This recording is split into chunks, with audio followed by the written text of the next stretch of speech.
നിർമ്മിത ബുദ്ധിയിലൂടെ വികസനത്തിന്റെ പുതുവഴി തേടി കേരളം.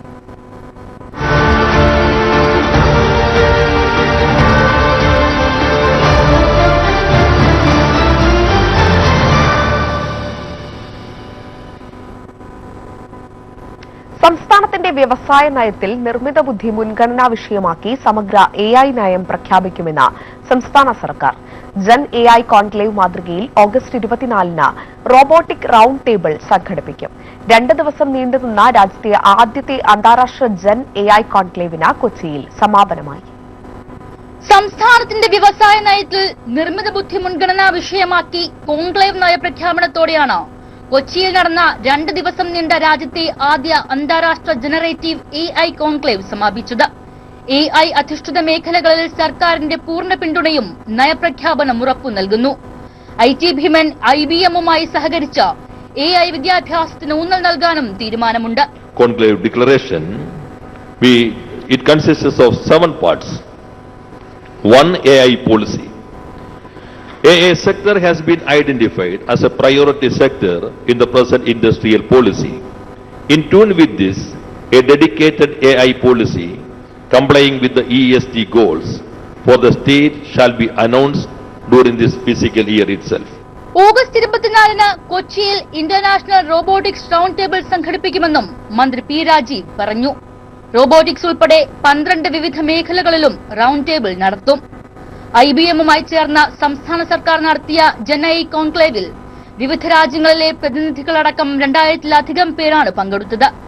ലോകത്തിലെ എല്ലാ മേഖലകളിലുമുള്ള AI വിദഗ്ധരാണ് സെക്ഷനുകൾ നയിച്ചത്. ചോദ്യോത്തരവേളകളും ഡെമോൺസ്ട്രേഷനുകളും സമ്മേളനം ആകർഷകമാക്കി. പുതിയ പാതകളിൽ കേരളത്തിന്റെ ആത്മവിശ്വാസം വർദ്ധിപ്പിക്കാൻ കോൺക്ലേവിനായെന്നും മറ്റു സംസ്ഥാനങ്ങളിലും ഇത്തരം സമ്മേളനങ്ങൾ സംഘടിപ്പിക്കപ്പെടണമെന്നും വിലയിരുത്തിയാണ് കോൺക്ലേവ് അവസാനിക്കുന്നത്. 2 ദിവസം നീണ്ടുനിന്ന രാജ്യത്തെ ആദ്യത്തെ അന്താരാഷ്ട്ര ജനറേറ്റീവ് AI കോൺക്ലേവ് ഇന്നിവിടെ സമാപിക്കുകയാണ്. എന്നാൽ ഈ സമ്മേളനം തുടങ്ങിവെച്ചത് നാളെ രാജ്യം ചിന്തിക്കേണ്ടതെന്ന ചോദ്യവുമാണ്. കൊച്ചിയിൽ നിന്നും ക്യാമറാമാൻ അഖിൽ ഷായ്ക്കൊപ്പം ഗായത്രി സത്യദേവ്, കൈരളി ന്യൂസ്.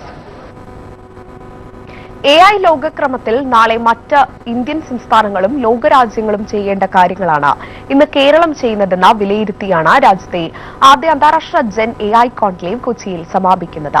കോൺക്ലേവിലെ യുവജന പങ്കാളിത്തം ഭാവി കേരളത്തിന് വലിയ പ്രതീക്ഷകളാണ് നൽകുന്നത്.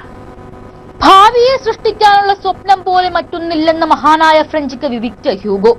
ആ സ്വപ്നം ഊണിലും ഉറക്കത്തിലും കാണുന്ന ആയിരങ്ങൾ.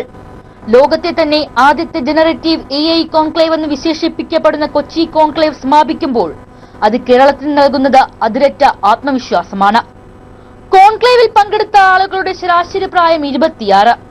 കേരളത്തിലെ ടെക്നിക്കൽ വിദ്യാഭ്യാസശാലകളിൽ AI സിലബസുകളിൽ മാറ്റം വരുത്തേണ്ടതുണ്ടെന്ന് മന്ത്രിയും VC-യുമുള്ള വേദിയിൽ ആവശ്യപ്പെടുന്ന വിദ്യാർത്ഥികൾ. ഭാവി കേരളം രാജ്യത്തെ മുന്നോട്ട് നയിക്കുമെന്ന പ്രഖ്യാപനമായി ചർച്ചകൾ മാറി. AI മനുഷ്യശേഷിയെ പിന്തള്ളില്ലേ എന്ന് ആവർത്തിക്കപ്പെടുന്ന ചോദ്യത്തിന് മനുഷ്യന്റെ തലച്ചോർ നിർമ്മിക്കുകയും നിയന്ത്രിക്കുകയും ചെയ്യുന്ന നിർമ്മിത ബുദ്ധി ലോകം മനുഷ്യന്റെ തന്നെ എന്ന മറുപടി.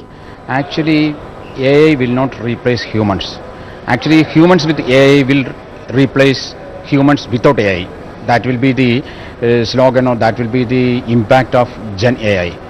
One more thing I just wanted to add is that Gen AI will be the oxygen for the human being. വിവിധ സ്വപ്നങ്ങളാൽ ആവശ്യങ്ങളാൽ നാടുവിട്ടുപോയ യുവത്വത്തെ ആ സ്വപ്നങ്ങൾക്ക് കേരളത്തിൽ വഴിയൊരുക്കി തിരിച്ചു കൊണ്ടുവരാൻ തയ്യാറെടുപ്പുകൾ തുടങ്ങിക്കഴിഞ്ഞു എന്ന കേരള സർക്കാർ പ്രഖ്യാപനമായും കോൺക്ലേവ് മാറി. കേരളത്തിൽ റിവേഴ്സ് മൈഗ്രേഷൻ വളരെ വേഗത്തിൽ സംഭവിച്ചുകൊണ്ടിരിക്കുകയാണെന്നാണ് IT ഭീമൻ IBM senior vice president Nirmal ദിനേശിന്റെ വിലയിരുത്തൽ. കോൺക്ലേവിലൂടെ വലിയ വ്യാവസായിക നിക്ഷേപങ്ങളും മാനവ വിഭവ നിക്ഷേപങ്ങളുമാണ് സർക്കാർ പ്രതീക്ഷിക്കുന്നത്. മറ്റ് 12 മേഖലകളിലെ റൗണ്ട് ടേബിളുകളും പ്രഖ്യാപിച്ചു കഴിഞ്ഞു. കേരളത്തിന്റെ ശക്തി ലോകത്തെ അറിയിച്ച 2 ദിവസങ്ങളാണ് കടന്നുപോയത്.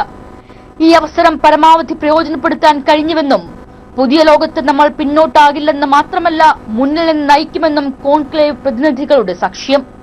കൈരളി ന്യൂസ്, കൊച്ചി. ഇടവേള.